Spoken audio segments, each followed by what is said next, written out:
Okay, students, we're back and we're talking about the types of bonds at the end of the last video, so I'll pick that up here.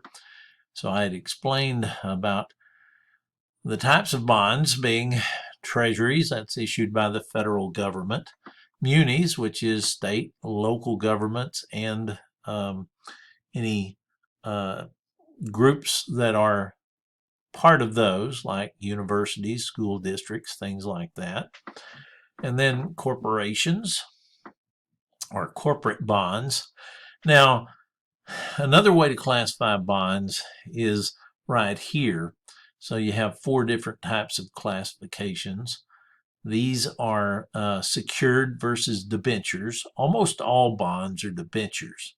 Now, secured bonds, specific assets are pledged to guarantee repayment of the bonds. Securing is quite common with loans. You go to the bank and borrow money, they're looking for some collateral, some security, but pretty uncommon with bonds. So most bonds are debentures, which means there are no specific assets pledged to guarantee payment of the bonds.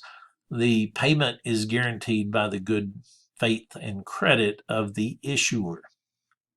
Now, we have callable versus convertible, and bonds can be neither of these, possibly. Callable, I talked about a little bit earlier. That means that the issuer of the bonds can decide, I want to pay these off early, and so they can call them at a specific amount above face value at any time of their choosing. Usually they have to call them at the time of payment of interest, one of the semi-annual interest payment periods. Bonds almost always have semi-annual interest payments, meaning twice a year. Now, convertible bonds are usually convertible to common stock. So with convertible bonds, they have an option for the holder of the bond, the one who buys the bond, to convert it to common stock, a specific number of shares of common stock of the corporation that issued it. Now, serial versus term bonds. Serial bonds come due in a series, usually a certain portion of them every year over the life of the bonds. So if you have a 20-year bond issue, serial bond issue, usually what that means is 1/20th of them or something approximating that come due every year. So with those 20-year bond issues, then you could buy bonds that mature in 1, 2, 3, 4, 5, 6, up to 20 years for different bonds. Those are pretty common with bonds issued to pay off, for example, building a new facility for a sports team. So if Houston decided to build a new venue for one of their teams, let's just say the Rockets. And one of the things they will quite often do is require that in order to buy season tickets, you have to buy bonds. And so then they'll have a lottery for people to buy the bonds, and when they come due, and they're serial bonds, a portion of them will come due each year over the 20-year life of the bonds. And so they're kind of playing at the sporting nature of people. Another thing they've done sometimes is, I know when you're too young to know this, but the stadium the Cowboys played in back in the 70s was built using municipal bonds, and they carried 0% interest. They were issued at face value, and you had to buy some to be able to get season tickets to the game. And then when you agreed to buy some, your name went into a lottery, and basically they drew your name out and told how long before the maturity of your bonds. And so if somebody got bonds that matured in a year or two, they got a pretty good deal. Somebody that got bonds that didn't mature for 20 years with no interest and they got kind of a bad deal. But that's serial bonds. Term bonds, they all mature at the same time at the maturity date for the bonds. So you see both types issued. And then strips versus zero coupon bonds. Strips, interest is paid semi-annually usually, and originally when those bonds were issued, you actually had these little strips that you tore off of the bond and presented to get your interest payment. So that's why they were called strips, but they pay interest periodically. Zero coupon bonds means the bonds carry no stated interest rate. They pay no periodic interest payments, and so the bonds are just discounted to allow for interest that is all collected by the holder of the bond at the maturity of the bond. So a $10,000 zero coupon bond for 10 years might sell for $6,000. And then that $4,000 is interest that would accrue over the 10-year life of the bond. Okay, that covers all of those. We have some homework problems dealing with bonds. So let's move on to those. This got cut off, but that's exercise 10-8. So we will do all three of those. So mini exercise 10-9 first. Computing and reporting bond liability at a issue price of 97, so they're issued at a discount. So E-Tech Initiatives Limited plans to issue $500,000 10-year 4% bonds. Interest is payable annually at December 31. All of the bonds will be issued on January 1, 2019. Show how the bonds would be reported on the January 2nd, 2019 balance sheet if they are issued at 97. So we issued them on January 1, and so how would we show them the next day? Well, they were issued at 97. That means 97% of the face value. So at a 3% discount. So 3% discount on $500,000 would be $15,000. So the bonds sold for 97% of $500,000, which would be $485,000. So we would present them. There's actually two ways you can present them.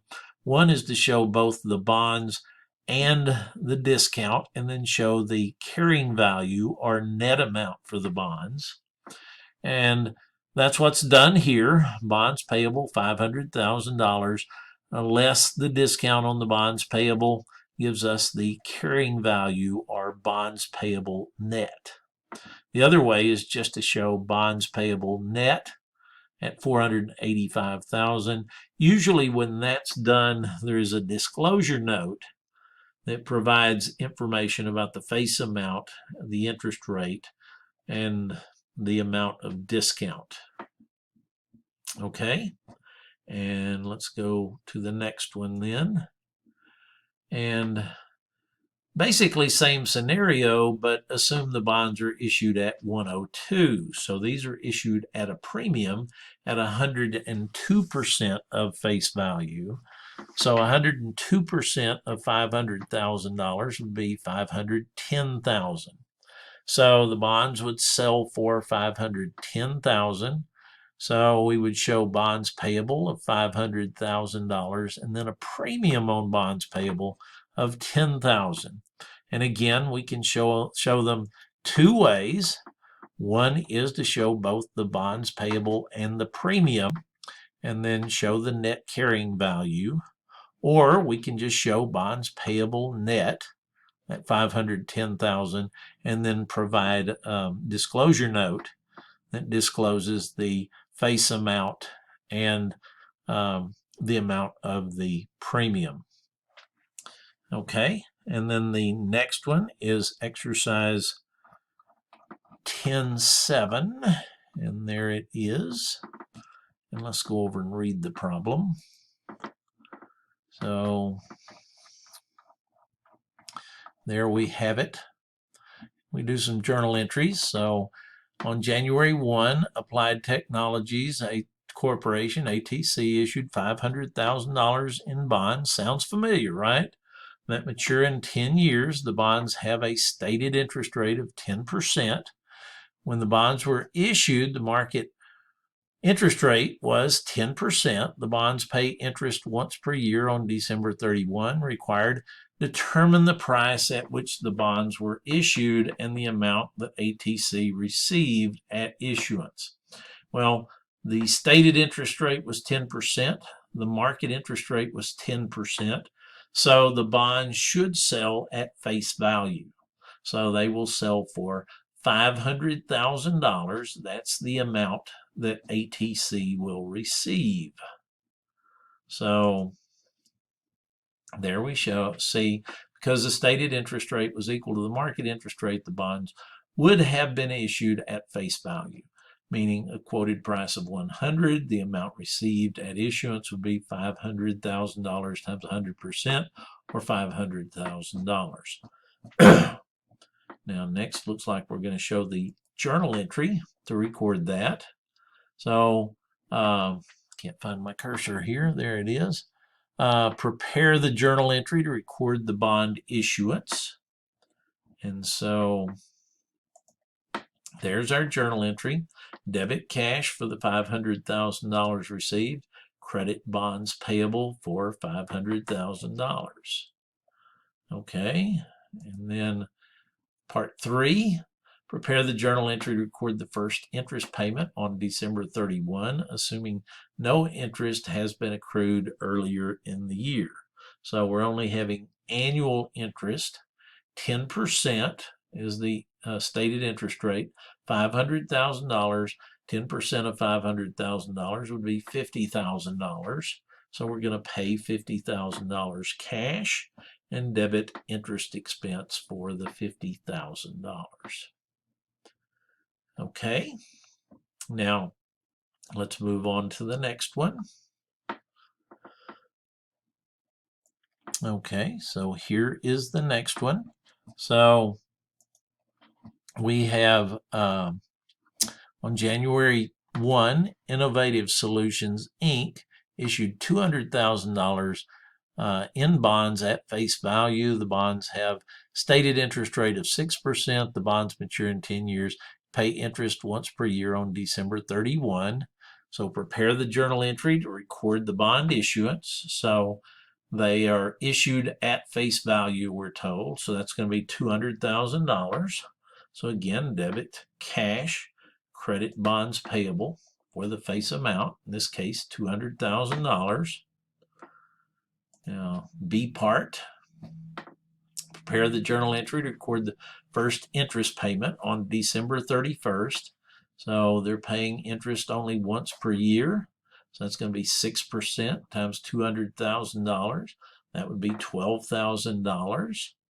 So debit interest expense, credit cash for the $12,000. And then looks like we're going to retire the bonds early here. Assume the bonds were retired immediately after the first interest payment at a quoted price of 101. So that's 101% of their face value. Prepare the journal entry to record the early retirement of bonds. So I'm going to retire them at 101. That's 101% of $200,000. That would be $202,000. So we're going to credit cash for that amount because that's how much we're spending. And debit bonds payable for the face amount, $200,000, and debit loss on bonds payable for $2,000. There's your credit cash. Okay, that gets us through those. Now let's go back to the book. Contingent liabilities. Contingent liabilities, well, our time's just about up, so let me stop there and pick up with contingent liabilities on the next video.